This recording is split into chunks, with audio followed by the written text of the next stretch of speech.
Hello! Welcome back po dito sa Bonum Magus, dating Angel Francia PH Tarot. Mga madam and sir, kamusta po kayo? I hope na nasa mabuti po kayong kalagayan. So in today's video, alamin natin kung sino-sinong mga zodiac signs ang masiswerte sa taon ng year 2024. Ayan, malapit na, ilang buwan na lang. Excited na ba kayo? Ako excited na. So ayan. Pero bago natin alamin yan kung sino-sino mga zodiac signs ang masiswerte. Okay, para unfair, no? Para sa mga nanonood ngayon, sa mga viewers ko, okay, sa mga nag-click ng video na to at nanood, tignan natin kung ano ang mga pasabog sa inyo, okay? Ayan, kung sino-sino mga nanonood ngayon, eto ang reading ko para sa inyo, para fair, okay? If ever man na hindi ikaw ang maswerteng mapili ng ating dice at baraha, mamaya, okay, gagamitin ko yung dice at saka baraha, tarot cards, kung sino, okay, sino ang mga zodiac signs na masiswerte base sa dice, sa dice na to, zodiac sa dice and sa tarot cards na to. Okay, mamaya. Okay, pero unahin ko muna yung mga cross-watchers. Okay, sa mga nunood ngayon, ano ang mga pasabog or ano ang mga maaasahan ninyo next year? Okay, hindi pa ito yearly horoscope. Tignan na natin mga pasilip, di ba? Excited, nakaka-excite. All right. Pasilip, ano ang mga nag-aantay? Oy, love. Okay, malaking role ang pag-ibig. Okay, nakikita ko dito yung iba sa inyo. Next year nyo na, kung hindi maganda ang love life niyo this year, ang nakikita ko, maganda ang love life niyo next year. Makikita nyo na si the one, mahanap nyo na yung soulmate ninyo, magiging maganda ang love life ninyo. Claim this if I were you. Okay? Next, you have kite. Uy, magbabakasyon. May planong magbakasyon next year. Yung iba, ayan, may magbabakasyon or plano niyo yung finally makakapagbakasyon na kayo next year, 2024. Ayan, what else? Tignan natin kung ano yung mga sumisilip para sa ating mga cross-watchers, sa mga nununood. Ayan, kukunin ko ito.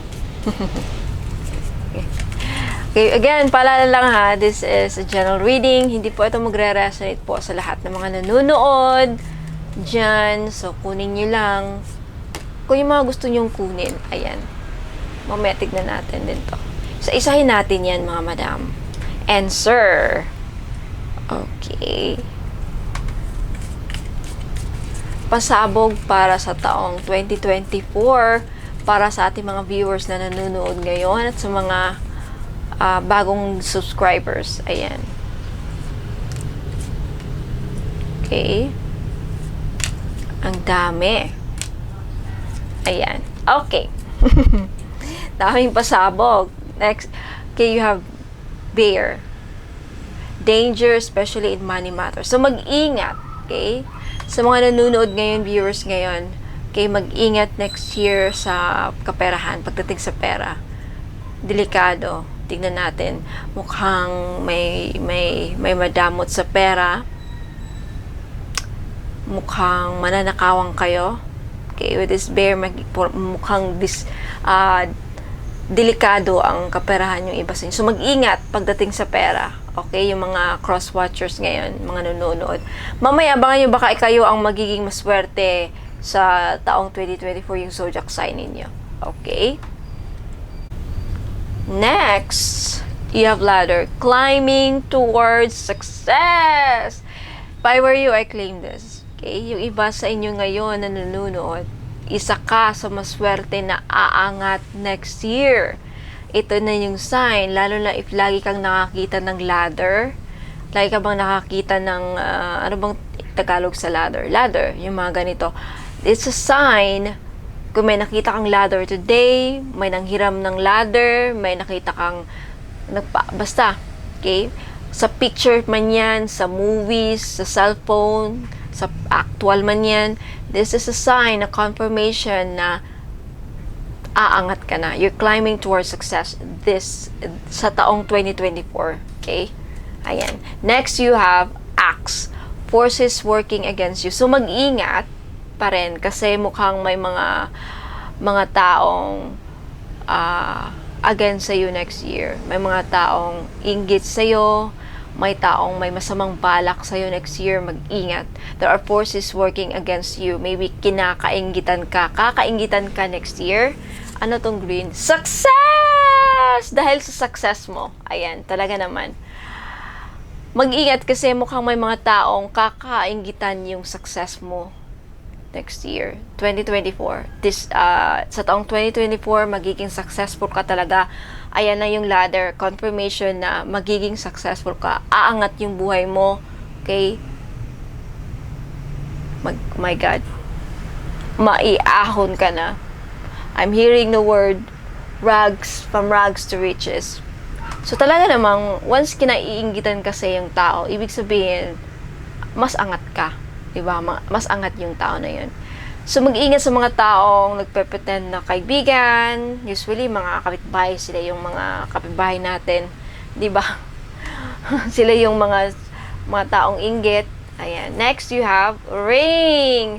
A marriage will take place, either romantic or business. Yung iba, magpapakasal next year. Yung iba, meron nang magpo-propose sa'yo next year. Yung iba, makakahanap ng mapupusuan. Okay, yung iba next year, ayan na. May magpapakasal next year, may ma-engage. Ayan, marriage or business. Yung iba is mag-start ng negosyo or mas lalago ang negosyo next year sa taong 2024. Ano tong month na to? July. Okay, yung iba around July. Very significant tong buwan na to. Tandaan nyo to, may mangyayari sa July or around full moon kasi nakita ko full moon. Malakas ang tide, oh. July or around full moon. Full moon in July. So, tandaan nyo yun na, ha? There's something na mangyayaring something big sa July full moon. Tandaan nyo yan. Next, you have weeping willow, family sorrow. Yung iba sa inyo makakaranas ng paghihinag, peace or sadness around family matters next year. Okay? Or this year, 2024. You have horse, short journey, may paglalakbay na mangyayari. Pero siguro ano to, local vacation, like local, domestic travel. Pupunta ng Boracay, mag-uwi sa probinsya, mamamasyal, something like that. Short journey. Next, you have skull. Hidden secrets can harm you. Oh. Skeletons. Yung iba sa inyo na may tinatago, mag-iingat kasi mukhang sa taong 2024, ilalahad, ibubunyag yung mga sikreto ninyo ng mga kaibigan mo. So, mag-ingat. Okay? Next, you have vase. Secret admirer. Oh, ito nakikita ko. Next year, or sa taong 2024, this year, 2024, mukhang yung secret admirer mo magpo-propose na sa'yo. Kung meron kang secret admirer, next year, either siya ang magpo-propose, magsasabi ng talagang totoong nararamdaman sa'yo, o yung secret admirer mo, maging kayo next year. Okay? You have the lily, spiritual love. Alam mo magato tong spiritual love. Ibig sabihin, lasting ang love na to. Spiritual love, it could also mean na malapit ka sa mga spirit guides, divine being, archangels, guardian angels, yan. Ang ganda ng spiritual love. Panghabang buhay na pagmamahal. Okay? Ang mararamdaman ninyo sa taong 2024. Next, you have four-leaf clover. Great good fortune! Talaga naman, ang swerte ninyo, okay? Yung mga iba na makakaranas ng swerte next year, maswerte ka kung isa ka sa mga nakapanood ng video na to. Ibig sabihin, this is a sign na para sa'yo tong reading na talaga to. Kung napanood nyo to, napapanood nyo to, isa ka sa magiging maswerte. So, claim this, believe this. If you have been seeing clover, 4-leaf clover, then magiging maswerte ka. May malaking great fortune na darating sa buhay ninyo. Okay? Next, you have shark. Take care or there will be a loss of material wealth. So, mag-iingat talaga sa mga shark, yung mga taong, hindi mapagkakatiwalaan. Mag-ingat sa mga scammers next year. Huwag magpaloko. Okay, yan ang mensahe. Next, you have quail. Get back to the basics. It's a very strong message. Get back to the basics. Okay? Simplihan natin. You have crib. Birth or conception of a child or enterprise. Next year, magkakaanak na yung hindi pa nagkakaanak or magkakaanak ulit at magkaka-baby ulit. Kung pangarap nyo magka-baby, eto na yung sign. Ayan, merong ulit mabubuong baby next year. Wow, or may mga anak next year, or may mabubuntis next year. Maybe, eto na, mga inantay ninyo na magka-baby kayo. Or, hindi naman baby, enterprise. Wow, magiging CEO ka na next year. Maybe this is a sign na yung empire, building an empire at talagang, malaki to. Enterprise, no? Business, enterprise. Lobster, financial pinch. So, mag-iingat talaga next year when it comes to your money. Mukhang may mga taong pera lang habol sa'yo at uubusin yung pondo mo. Okay, you have both money, property through an inheritance, winning or windfall. Ayan. Yung iba, makakakuha ng napakalaking money. May darating. Makakakuha through inheritance, pamana, or makakabenta na ng lupa. This is a sign na makakabenta na ng lupa, maging successful yung dealing sa lupa, or mananalo ng loto with this winning. Windfall, malaki to. Pag windfall, malaki yan. Okay? Next, you have tulip. Great passion. Talaga namang tulip and lily. Next year talaga, feeling ko, karamihan sa inyo makakahanap ng true love, mai-in love. Maganda ang love life ninyo talaga with this tulip and love. Ayan. Last card, you have money path. A path with money is waiting for you to find it. Yung mga nasa treasure hunting, this is a sign na next year or this year, kasi next year, kasi sabi ko next year kasi ngayon, 2023 ko to in-upload eh. Pero kung napanood to this sa 2024, this year, okay, sa taong 2024, yan na yun. Ito na yung inaantay ninyo. Maging successful na ang treasure hunting. Okay? Ayan, next year, meron na. Tatagpuan ninyo yung mga dapat ninyong hanapin, ang gusto ninyong hanapin when it comes to treasure hunting, money. Gold yan, no? Diba? Parang gold yan, diba? A path with money is waiting for you to find it. Parang inaantay ka na lang na hanapin mo siya. Saan ka pa? Yung money na ang talagang sabihin, andito ako, hanapin nyo ako. Ganon. Oh, wow, ang galing. Alright, so ayan na. Excited na ba kayo? Alamin natin kung sino-sino mga zodiac signs ang maswerte next year. Sana mapili ako. Charot. Excited ako kayo. Kinakabahan ba kayo na excited? Excited ako. Tignan natin. Anyway, para fair, meron pa namang dice eh. Don't worry, okay? Kabog-kabog. Joke lang. Hindi. Alam mo, lahat naman tayo maswerte. Wala namang talagang nasa pagpupursige yan. Charot. May pa ganon-ganon. Tignan natin. Sabihin muna natin. Okay, tignan natin sa tarot card. Angels and spirit guides, divine beings, higher self. Sino-sino mga zodiac signs ang maswerte sa taong 2024? Alright. You have fire signs! Mga fire signs, if ikaw ay fire, Aries, Leo, Sagittarius, magiging maswerte ka sa taong 2024. Fire signs in Sun, Moon, Rising, or Venus placements. Claim this if I were you. Next, you have, Sagittarius! Second confirmation ang Sagittarius maging maswerte sa taong 2024. Congratulations! Next, you have Moon. Moon in Sagittarius. Okay, ano natin yan mamaya, Moon. Sa mga may Moon in Sagittarius, Moon in Leo, Moon in Aries, the Sagittarius and Aries, Moon in Aries, maswerte next year. You have Scorpio sa taong 2024, isa sa mga zodiac signs na maswerte ay Scorpio.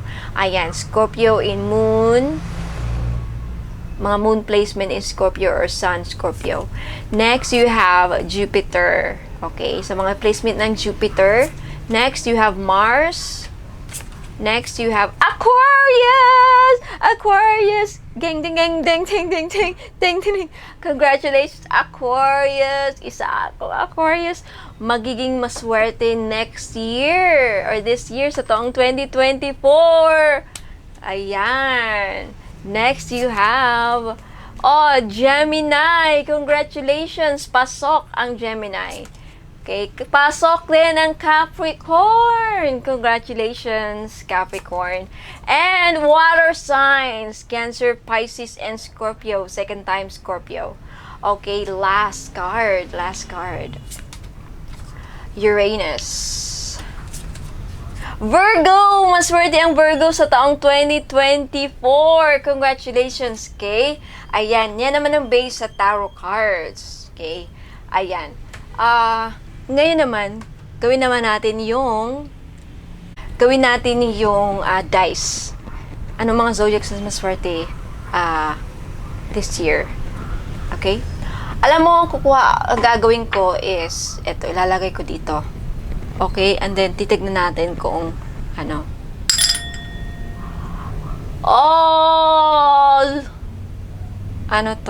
Gemini?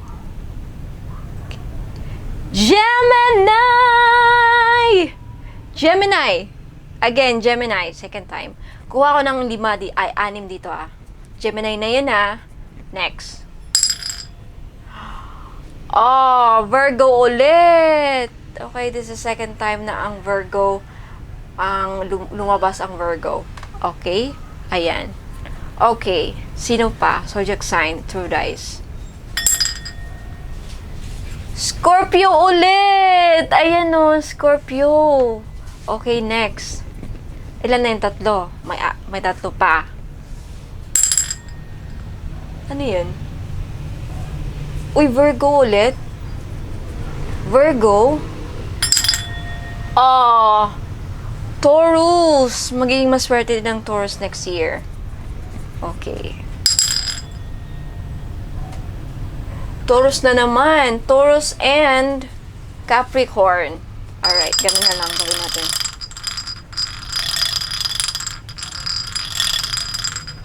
Okay. Taurus again! Lumabas na naman ang Taurus next. Okay. Last two. Gemini na naman! Talagang lumalabas talaga. Confirmation. Wala na ba? Sagittarius ulit. Sagittarius ulit. Mukhang last yan na talaga. Okay? Aries. Okay, Aries. So, ayan po mga madam, ang mga zodiac signs na masuswerte sa taong 2024. Let me know in the comments if nagustuhan nyo. Maraming salamat po. So, bago ako mag-aalis, bago magtatapos, gusto ko lang i-flex yung mga items na binibenta ko. Okay, sa mga hindi rin interesado, you can go, you can leave. Maraming salamat sa pagpanonood. Okay, sa mga interesado sa mga items ko, i-flex ko lang. Business Success Spell Jar. Okay, if gusto niyo maging successful ang business ninyo, okay, ito ang kailangan ninyo. Okay, sulat niyo yung product niyo dyan. Sulat niyo sa papel and then ilagay niyo ito sa loob ng jar. Okay, may kasamang instructions lahat ng mga spell jars na matatanggap ninyo. Okay? So, lahat ng mga information na kailangan nyong malaman andun kasama nito sa jar pag nakabili kayo. This is 550 pesos. Take a screenshot and then message me sa Buno Magos. Okay? Facebook page. 500 pesos. 550. Business Success Spell Jar para magiging successful ang business ninyo. Matumal ba ang bintahan? Kailangan nyo to. Sa naghahanap ng love life, okay? Sa naghahanap ng afam, sa taong gusto niyang makasama habang buhay, nagsahanap ng true love na talagang yung mamahalin kayo, ikaw lang talaga. Okay? You need this Love and Attraction Spell Jar.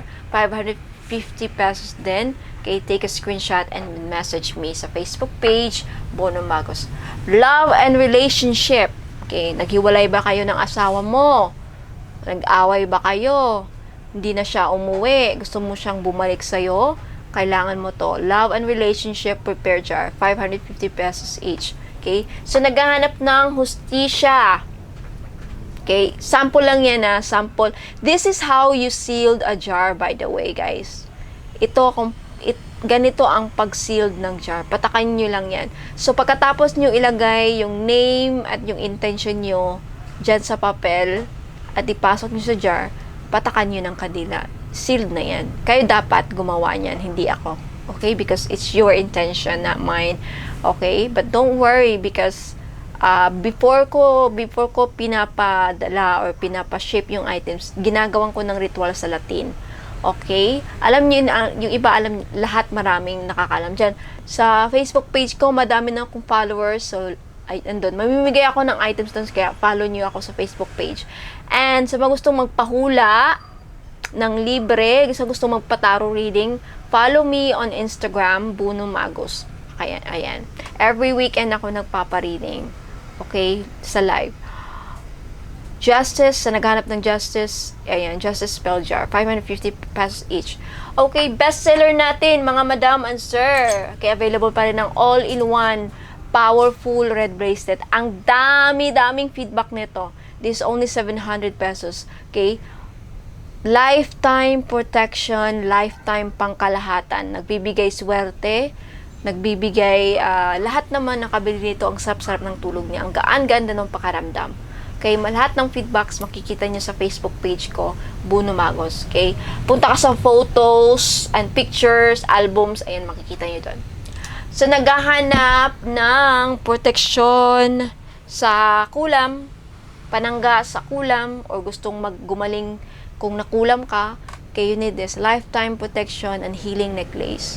1,000 pesos. Take a screenshot and then message me sa Bono Magos Facebook page. Ayan. Gusto niyo bang matanggal ang sumpa sa inyong buong angkan? Okay, you need this. 1,900 pesos. Okay, general curse, ancestral healing necklace. Okay, financial blockages removal and money spell jar. Gusto niyo bang may mga blockages ba kayo sa finances? Like, madaming delays, kahit kayod ng kayod, walang pumapasok na pera, nagbebenta ng mga items, walang bumibili, maybe na-block ka, may blockages sa'yo. So, maybe you need this, 850 pesos. Sa may gusto, take a screenshot and then message me, Bono Magos. So, ayan, mga madam and sir, maraming salamat. Again, if you are new, don't forget to subscribe and follow me here on YouTube, Bono Magos, and pakilike na rin ang video na to if nagustuhan nyo yung reading. Let me know in the comments, and I'll see you guys next time. God bless, ingat po, and paalam. Bye!